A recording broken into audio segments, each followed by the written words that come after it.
A question I often get as a user experience designer is, well, what is user experience design? I particularly get that from my mom, who still thinks I'm an interior designer. The abbreviation of UX makes the profession seem a lot more weird or futuristic than it is. According to the Nielsen Norman Group, user experience is the holistic relationship, encompassing perceptions, emotions, and interactions between a person and a product, service, or company. Basically, how do people interact with something and how does it make them feel? As the designer, you get to shape that, but this can mean a lot of things. Oftentimes, it's about how you can make the experience easier or more meaningful for the user. According to Dr. Bruce Baker, for any task to be successful, motivation must equal or surpass cognitive load, with cognition referring to a range of mental processes that acquire, store, manipulate, and retrieve information. Basically, our desire to complete a goal needs to be greater than the stress that will be placed on our minds from doing it. A core part of this concept is design friction, which is any kind of resistance or obstacle in a user's journey, whether it's with a product or digital interface. There's a concept in positive psychology called flow, where one is completely immersed and focused on an activity. Basically, when you're locked in. We enjoy getting into that flow state since our focus allows us to finish tasks quickly and efficiently. However, anything that interrupts that focus, whether it slows us down or entirely stops us, is considered a point of friction. I mean, don't you just hate it when a pop-up comes up, or when something gets hidden in multiple submenus, or when Jason comes to your desk while you're in the middle of work and you talk about his weekend? I don't care about your kids, Jason! For example, I can confidently say that one-click checkout revolutionized online shopping. Websites could remove the friction of inputting purchase info like shipping and billing information by saving a user's checkout details, allowing users to avoid having to put in all of those details again. Sure, this sounds kind of obvious, but back in the youth of online shopping in the late 90s and early 2000s, God, I'm old, this was a big deal. Instead of adding everything into your shopping cart and then paying the total, you could order anything you wanted instantly. How helpful was this? A Cornell research paper found that after signing up for an online retailer's one-click purchase service, customers increased their spending by 28.5% over previous buying levels. They also spent more time on the site and searched for more items. It was so impactful, in fact, that Amazon actually patented it, back when they were just an online bookstore. This, of course, led to several lawsuits, one of which was against Barnes & Noble, and Amazon would hold onto that patent until its expiration in 2017. Come on, Jeff, get 'em! You know an interface or an experience is friendly when it's seamless. I mean, you just don't think about it. However, when an interface is unfriendly and has a lot of friction, oh, you notice it quickly. Eliminating friction has always been a primary objective for user experience designers. In American industrial designer Henry Dreyfuss's book, Designing for People, he advises that designers should never forget design's primary goal: make people's lives easier. If the interaction between a person and a product becomes a point of friction, then the industrial designer has failed. After all, it is the designer's duty to remove all forms of friction. I mean, there's an entire book about human-computer interaction and web usability called Don't Make Me Think. According to author Steve Krug, every question mark adds to our cognitive workload, distracting our attention from the task at hand. The distractions might be slight, but they add up. The most important thing you can do is understand the basic principle of eliminating question marks. Our goal as designers is to make as smooth, as convenient, and as friendly of an experience as possible, so much so that you don't even need to think about what you're doing. Right?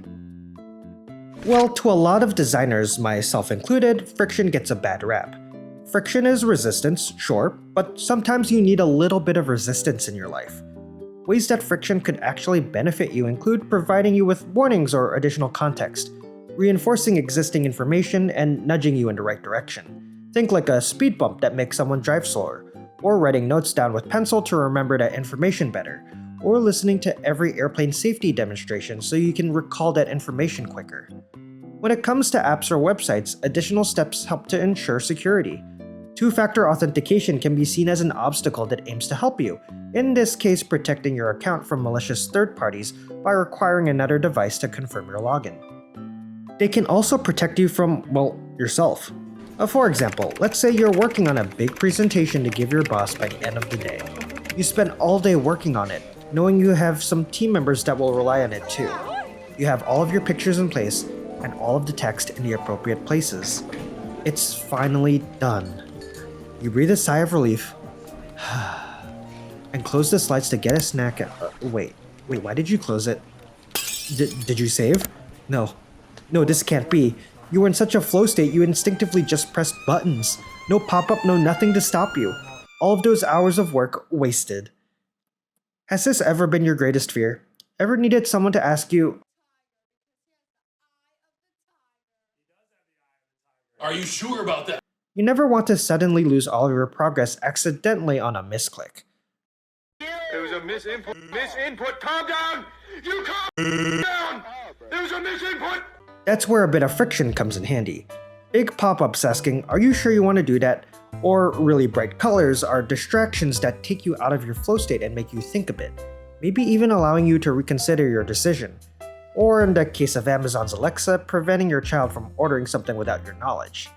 Might be a good time to prep that 4-digit code on purchases now.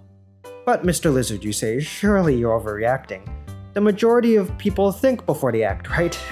And then I say, oh, you sweet summer child, you.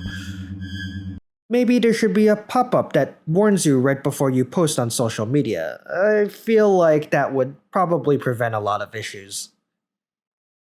Now, there are a lot of cases where designs have accidentally been too friendly. However, when you think about user experience design, you would think, something that has the user's best interests at heart, right?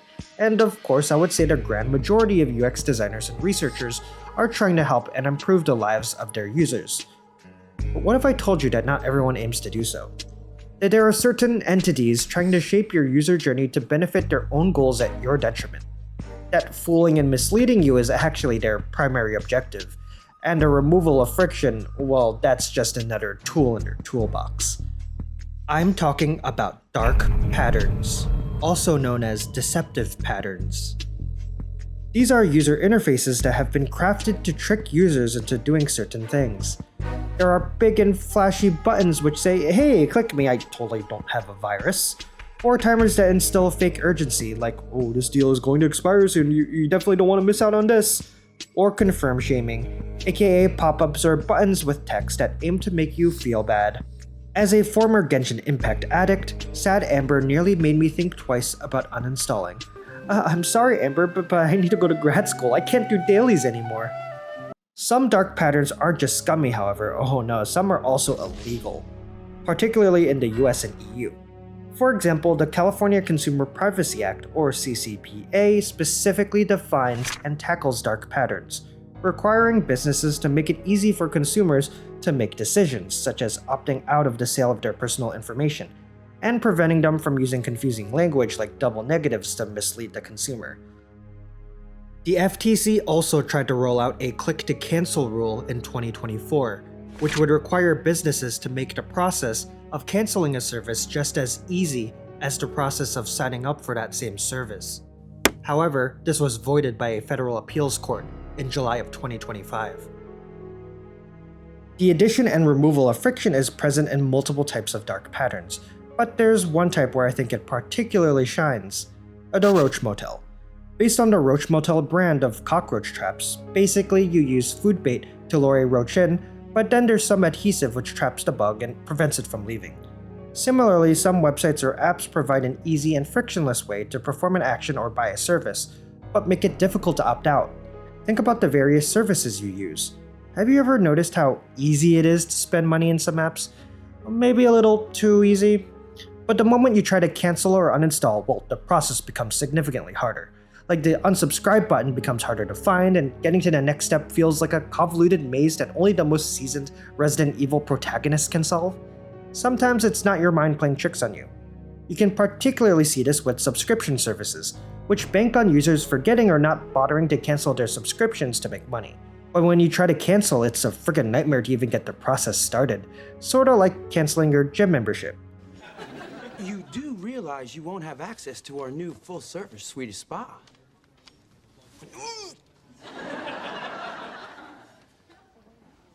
I want to quit the gym. The process is filled with submenus, pop-ups, confirms, and a bunch of other irritating windows. In fact, some companies have been sued because they intentionally made their cancellation process complicated. And I'm not talking about small, mysterious companies, oh no, I'm talking about Amazon and Adobe, both of which have faced lawsuits from the FTC over their usage of dark patterns. Examples of which include hiding their early termination fees, auto-enrolling customers into subscriptions without their knowledge, and of course, making their cancellation processes as painful and obtrusive as possible. Nowhere is this more apparent than in a certain gaming industry, where addiction is the goal. I mean, someone has to design those machines and online games, and boy do they know how to rope you in. Addiction can be a slippery slope, and dark patterns can make that slope extra slippery. So, I think friction is misunderstood. Sure, there are times where it's annoying, or actively impedes on my progress towards my goals, but it can be reflective, sometimes allowing us to think about significant decisions or even just giving us some extra breathing room. Whether intentional or not, friction should not solely be seen as a problem but just another part of your journey. You know, every now and then I hear discussions about the term user in user experience. Some people think that the term user has some negative connotations, like we use that term for those struggling with addiction. After working in tech for the past couple of years, in some ways software can be seen as a type of substance. So maybe it's an apt descriptor. Designed to be addictive. What do you think? And if you'd like to listen to more design rants from a well-dressed reptile, or have any other design topics you'd like for me to talk about, let me know in the comments below. And as always, please like and subscribe to my channel. It really does help a lot. Thanks for watching.